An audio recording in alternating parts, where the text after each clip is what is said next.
33 AD, no luxury, no comfort. What clothing was like in Jerusalem 2,000 years ago is something most people have never truly thought about, and if they did, they would be stunned by the harsh, unforgiving reality of it all. This is not the romanticized version of the ancient world that Hollywood sells. There were no flowing silk robes casually draped over bronze-skinned heroes. There were no pristine white garments untouched by dust and sweat. The truth is far more raw, far more human, and far more fascinating than any movie could ever portray. In the narrow, winding streets of ancient Jerusalem, a young woman named Miriam woke before the sun had fully risen over the Mount of Olives. She was 23 years old, though her hands looked decades older. Her fingers were calloused and cracked, stained a deep brown from years of working with raw flax and wool. She lived in a small stone house in the lower city, where the poorest families crowded together in tight quarters, sharing walls and cooking smoke with neighbors they could hear breathing through the night. The air smelled of animal dung, dried herbs, and the faint sweetness of olive oil that seemed to cling to everything in Jerusalem. Miriam's first task every morning, before she prepared food or fetched water, was to check the loom. It stood in the corner of the main room, a simple wooden frame that her late father had built years ago. The threads stretched across it like the strings of some ancient instrument, and in many ways, that is exactly what it was, an instrument of survival. Without that loom, Miriam and her younger brother Yosef would have nothing to wear and nothing to trade. Clothing in first-century Jerusalem was not a matter of fashion. It was a matter of life and death. The fabric a person wore determined how they survived the brutal Middle Eastern sun during the day and the bone-chilling cold of desert nights. Most common people owned only two garments, a tunic and a cloak. That was it. Two pieces of fabric between their skin and the world. The tunic, called a chitonet, was a simple rectangular piece of cloth, usually made from wool or linen, sewn at the sides with openings for the head and arms. It hung to the knees for men and to the ankles for women. There was no underwear, as we understand it. There was no layering system. There was just the tunic, rough against the skin, and the cloak draped over it when the temperature dropped. Miriam's own tunic had been rewoven and patched so many times that it was difficult to tell what the original fabric had looked like. The color, once a pale, natural beige, had faded into something closer to the dusty earth beneath her feet. She did not mind. In the lower city, no one looked at you and judged the state of your clothing.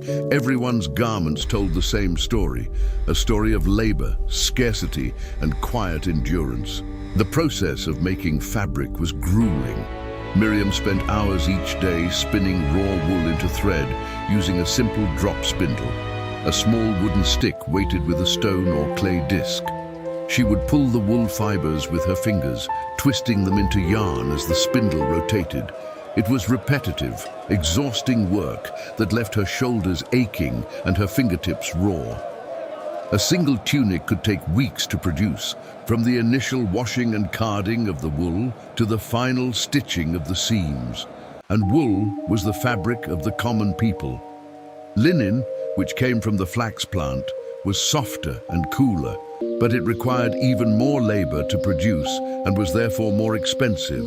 The wealthiest families in the upper city wore linen dyed in rich colors, deep reds from madder root, blues from indigo, purples that were so costly only the truly elite could afford them. For Miriam, undyed wool was the only option. Her brother Yosef, now 16, wore a tunic that barely reached his knees. He had grown rapidly in the last year, and the garment that once fit him properly now looked almost comically short. But there was no replacing it until Miriam finished the cloth she was weaving. Yosef worked as a laborer in the upper city, carrying stones for a wealthy merchant who was expanding his home. He left each morning before dawn and returned after sunset, his tunic drenched in sweat, caked in limestone dust, the fabric fraying at the edges where it rubbed against the rough stone blocks he he never complained. Complaining was a luxury neither of them could afford. The cloak, known as a simla, was perhaps the most important garment a person could own. It served as a coat during the day and a blanket at night. For many of the poorest people in Jerusalem, the cloak was their only bedding. Mosaic law actually forbade creditors from keeping a poor man's cloak overnight as collateral for a debt, because without it, he might freeze to death. That single legal protection reveals more about the reality of ancient clothing than any historical text. It tells us that for countless people, losing a cloak was not an inconvenience, it was a death sentence. Miriam's cloak was made of thick, dark wool. It was heavy, scratchy, and smelled permanently of lanolin and smoke. But on cold Jerusalem nights, when the wind swept down from the hills and the temperature plummeted, she wrapped it around herself and Yosef, and it kept them alive. That cloak was not a garment, it was shelter. Check if you are already subscribed to this channel, because every story here reveals a side of history that no one else is telling you, and you do not want to miss what comes next.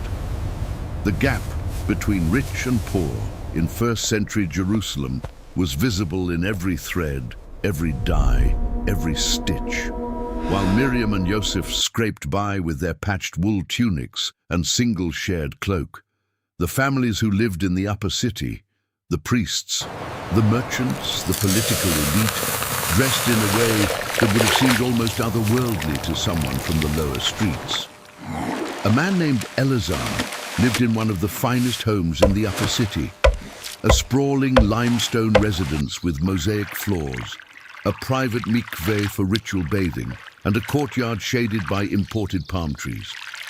He was a textile merchant, one of the wealthiest in Jerusalem, and his entire fortune was built on fabric. His own garments reflected that wealth in ways that would have been immediately recognizable to anyone who saw him walking through the city. Elazar's tunic was not made of rough wool. It was woven from the finest Egyptian linen, bleached to a brilliant white that seemed to glow in the harsh sunlight. The fabric was so thin and finely woven that it draped over his body like water, soft against his skin, light enough to keep him cool even in the worst of the summer heat. Over this he wore a second tunic, dyed a deep blue using indigo imported from trade routes that stretched as far as India. The dye alone cost more than Miriam would earn in a year of weaving, but it was the cloak that truly set Elazar apart. His was not a rough, heavy blanket of dark wool. It was a magnificent garment of fine wool dyed in Tyrian purple, the most expensive color in the ancient world. This dye was extracted from the mucus of a tiny sea snail called the murex, found along the coast of Phoenicia. Producing a single gram of Tyrian purple required the harvesting of thousands of these snails, and the process was so laborious and foul-smelling that the dye works were always located far from the cities. The stench of rotting shellfish was unbearable, yet the resulting color, a deep, luminous purple that did not fade with washing but actually became more vibrant over time, was considered so precious that it was associated with royalty and divine authority. Elazar wore that purple cloak not just as clothing but as a statement. It said without words that he was a man of power, a man of means, a man who had mastered the material world. When he walked through the market, people moved aside. When he entered the temple courts, the priests greeted him by name. His clothing spoke before he ever opened his mouth. Meanwhile, just a few hundred meters away, down the steep, narrow steps that connected the upper city to the lower, Miriam sat at her loom and worked. She had never touched linen as fine as what Elazar wore. She had never seen Tyrian purple in person, only heard stories about it from her father before he died. The dyes available to her were limited to what she could extract from local plants.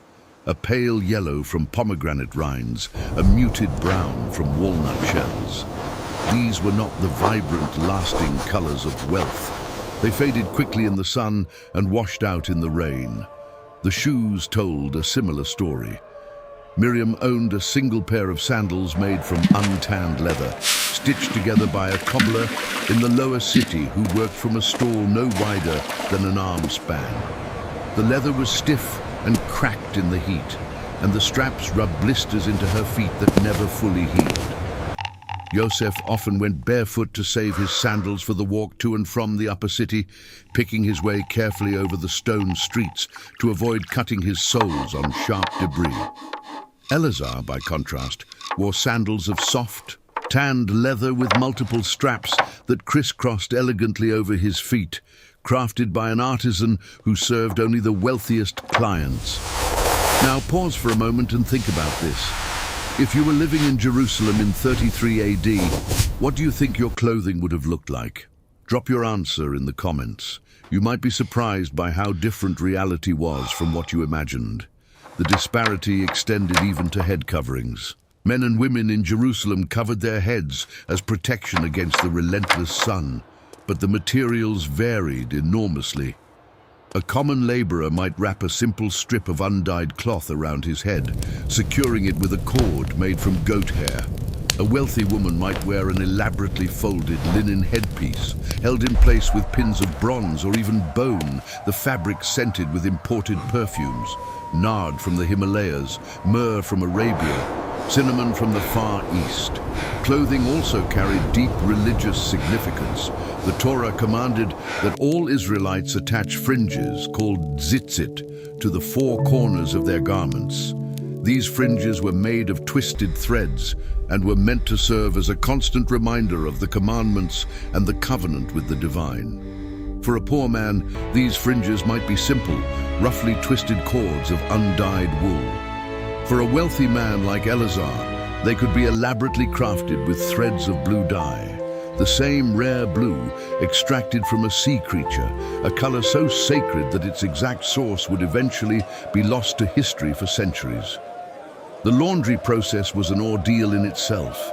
There were no soaps as we know them. Clothes were washed using a combination of water, natron, a naturally occurring mineral salt found near certain lakes, and human urine, which was collected in public pots, placed on street corners specifically for this purpose.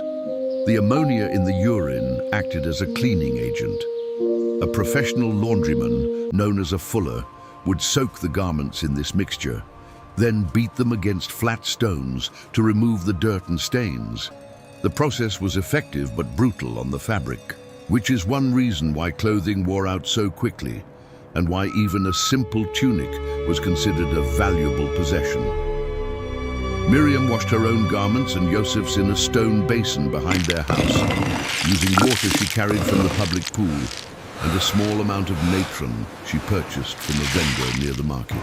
She scrubbed the fabric carefully, trying not to weaken the fibers any further. Every wash brought the garment closer to the end of its useful life, and she could not afford to replace it before the new cloth on her loom was finished. As the weeks passed, Miriam's work on the loom progressed slowly. The new fabric was taking shape, a length of wool that would eventually become a tunic for Yosef, whose current garment was now so short and frayed that it barely maintained his dignity. She worked by the light of a small oil lamp in the evenings, her fingers moving with practiced precision, even as her eyes strained in the dim, flickering glow. Olive oil was expensive, and she measured every drop carefully, knowing that each moment of extra light she used for weaving was a moment of light she would not have for cooking or mending. One morning, Yosef returned from the upper city earlier than expected. His face was pale beneath the layer of dust, and he was holding his left arm at an awkward angle. He had fallen while carrying a heavy stone up a narrow staircase, and the stone had landed on his forearm. It was not broken, or at least neither of them could tell whether it was, since they could not afford a physician, but it was badly bruised and swollen. Yosef could not work, which meant he could not earn the small daily wage that kept them fed. Miriam made a decision that evening that revealed everything about the economics of clothing in ancient Jerusalem. She took the unfinished fabric from her loom, the cloth that was supposed to become Yosef's new tunic, and carried it to the market the next morning to sell it as raw material. Unfinished cloth was worth far less than a completed garment. But she needed money immediately for food, and for the herbal poultices she applied to Yosef's injured arm. She sold the fabric to a merchant for a fraction of what a finished tunic would have brought, and she walked home with a handful of small bronze coins and the knowledge that she would have to start the entire weaving process over again from the beginning. This was the reality of clothing in 33 AD. A single garment represented weeks or even months of labor. Selling it, even unfinished, was an act of desperation, like selling a piece of yourself. When ancient texts mention someone tearing their clothing as a sign of grief, the full weight of that gesture becomes clear only when you understand how much that garment cost in human effort. Tearing your cloak was not just symbolic. It was destruction of something irreplaceable, an act of grief so profound that the person was willing to destroy one of their most valuable possessions to express it. As Yosef recovered, Miriam took on additional work to compensate for his lost wages. She joined a group of women who washed and carded wool for a workshop in the Middle City, a transitional zone between the extremes of wealth and poverty. The workshop was run by a widow named Shoshana, a stern but fair woman in her 50s who had built a modest business supplying raw thread to weavers throughout Jerusalem. Shoshana employed about a dozen women, most of them widows or young women without fathers, and she paid them in a combination of coins and raw wool, a barter system that was common in an economy where actual currency was scarce among the poor. The work was hard. Miriam spent hours each day pulling apart clumps of raw, greasy wool, removing thorns and debris, then combing it with wooden cards, flat boards studded with wire teeth, until the fibers were aligned and smooth enough to be spun into thread. The lanolin in the raw wool coated her hands and arms, and by the end of the day, her skin glistened with a greasy sheen that no amount of washing could fully remove. The other women teased her about it, calling her the Shining One. And then Miriam laughed, a rare sound in her life, and one that Yosef noticed with quiet relief when she returned home each evening. It was through Shoshana's workshop that Miriam first learned about the wider world of textiles beyond Jerusalem's walls. Shoshana had traveled in her younger days, an unusual thing for a woman, but her late husband had been a trader who took her along on journeys to the coastal cities. She told the women stories about the great textile markets of Caesarea, where fabrics from across the Roman Empire were bought and sold. She described cotton from India, so light it seemed to float in the air. She spoke of silk from the far eastern lands beyond Parthia, a fabric so fine and luminous that the Romans paid astronomical prices for it, though they had no idea how it was made. And she talked about the vast dyeing operations in Phoenicia, where entire communities devoted their lives to the production of purple dye, living amid the overwhelming stench of decaying shellfish. Their hands permanently stained a deep violet that no amount of scrubbing could erase. Miriam listened to these stories with wide eyes. She had never been outside Jerusalem. Her world was the lower city, the market, the path to the water source, and the loom in her small house. But Shoshana's words painted pictures of a world she could barely imagine. A world where fabric was not just survival, but art, commerce, and power. She began to understand that the simple act of weaving, which she had always considered merely a necessity, was connected to vast networks of trade, culture, and human ambition that stretched across continents. One evening, Shoshana offered Miriam something unexpected, a small quantity of flax fiber, enough to weave a modest length of linen. Flax was expensive, and Miriam had never worked with it before. Shoshana told her it was a payment for the extra hours Miriam had been putting in, but Miriam suspected it was also an act of kindness from a woman who recognized something of her younger self in Miriam's determination. Miriam began working with the flax that night, carefully separating the delicate fibers and preparing them for spinning. Linen was different from wool in every way, thinner, smoother, more fragile. It required a lighter touch and more patience. But as the thread began to take shape under her fingers, Miriam felt something she had not felt in a long time: pride. Not the pride of wealth or status, but the quiet pride of craftsmanship, of creating something beautiful from raw material, of continuing a tradition that her mother and grandmother had practiced before her. The linen Miriam produced from Shoshana's flax was not perfect. The thread was uneven in places, slightly thicker at one end than the other, and the weave had a few visible irregularities where her inexperienced fingers had not maintained consistent tension. But when she held the finished fabric up to the morning light, it had a soft, creamy glow that was unlike anything she had produced from wool. It was lighter, cooler to the touch, and when she draped it over her arm, it fell in gentle folds rather than the stiff, heavy drape of her usual woolen cloth. She did not make a garment from it. Instead, she brought it back to Shoshana and asked if it was good enough to sell.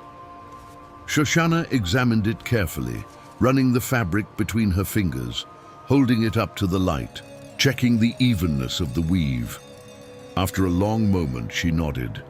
It was not the finest linen, not the kind that Eleazar the merchant would wear, but it was respectable work, and there were buyers in the middle city who would pay a fair price for it. Shoshana offered to sell it through her contacts and take a small commission.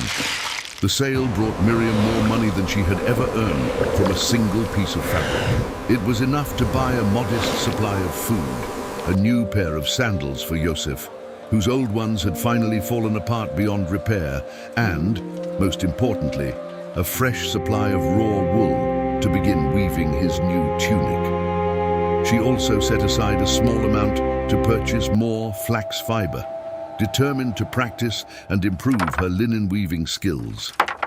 Yosef's arm healed over the following weeks, and he returned to work in the upper city. But the experience had changed something in both of them. Yosef began paying closer attention to the garments worn by the wealthy families he worked for, noticing details he had previously ignored: the way certain fabrics caught the light, the subtle variations in color that indicated different dyes, the craftsmanship visible in the stitching and embroidery. He started bringing home scraps of fabric that the wealthy households discarded, pieces too small to be useful for them, but large enough for Miriam to study. She examined the weave patterns, the thread counts, the way the dyes had been applied, and she learned from these discarded remnants of wealth. The seasons turned. Miriam completed Yosef's new tunic, made from the best wool she could produce, and though it was still a simple, undyed garment, the weave was tighter and more even than anything she had made before. Yosef wore it with quiet pride, and when the other laborers noticed the quality, several asked if Miriam would be willing to weave tunics for their families in exchange for goods or small coins. Word spread slowly through the lower city, and Miriam found herself with a modest but steady stream of work. She continued practicing with linen whenever she could afford the flax, and over time, her skill improved dramatically. Shoshana became not just an employer, but a mentor, teaching Miriam techniques she had learned during her travels: how to achieve a tighter weave, how to prepare the flax fibers so they produced a smoother thread, how to use certain natural dyes more effectively. Miriam absorbed everything with the intensity of someone who understood that knowledge was the only currency that could never be taken from her. The story of Miriam and Yosef was not unique. Across Jerusalem, across the entire ancient world, thousands of families lived lives defined by the labor of producing and maintaining their clothing. Every tunic, every cloak, every pair of sandals represented countless hours of human effort, from the shepherd who raised the sheep, to the woman who spun the wool, to the weaver who produced the cloth, to the dyer who added color, to the tailor who stitched the final garment. In an age without machines, without synthetic fabrics, without the vast global supply chains that fill our modern closets with inexpensive clothing, every thread was precious. Every garment, a small miracle of human persistence. When we look back at 33 AD and try to imagine what life was like in Jerusalem, clothing is often the last thing we think about. We focus on the great events, the political upheavals, the religious movements, the clashes of empires. But the daily reality of what people wore, how they made it, and what it meant to them reveals something deeper about the human experience. It reveals the ingenuity, the resilience, and the quiet dignity of ordinary people who turned raw wool and flax into the fabric of their survival. Miriam never became wealthy. She never wore Tyrian purple or fine Egyptian linen, but she mastered her craft. She kept her brother clothed and fed, and she passed her skills to the younger women in the lower city who came to learn from her, just as she had learned from Shoshana. In a world without luxury, without comfort, she found something that mattered more: purpose, community, and the knowledge that her hands could create something of value from almost nothing. 2,000 years later, we stand in our closets full of mass-produced clothing, most of it made by machines in factories thousands of miles away, and we rarely think about the fabric against our skin. We do not know who made it, how long it took, or what it cost in human effort. But in 33 AD, in the narrow streets of Jerusalem, a young woman named Miriam knew the weight of every thread. And that knowledge made each garment not just a piece of clothing, but a testament to the enduring strength of the human spirit.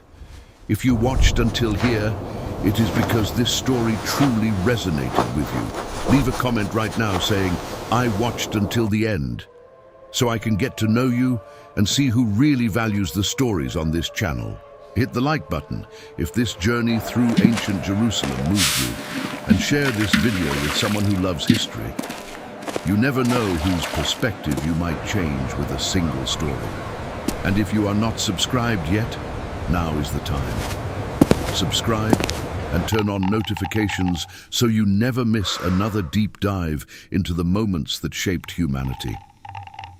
Every week, this channel brings history to life in ways you will not find anywhere else.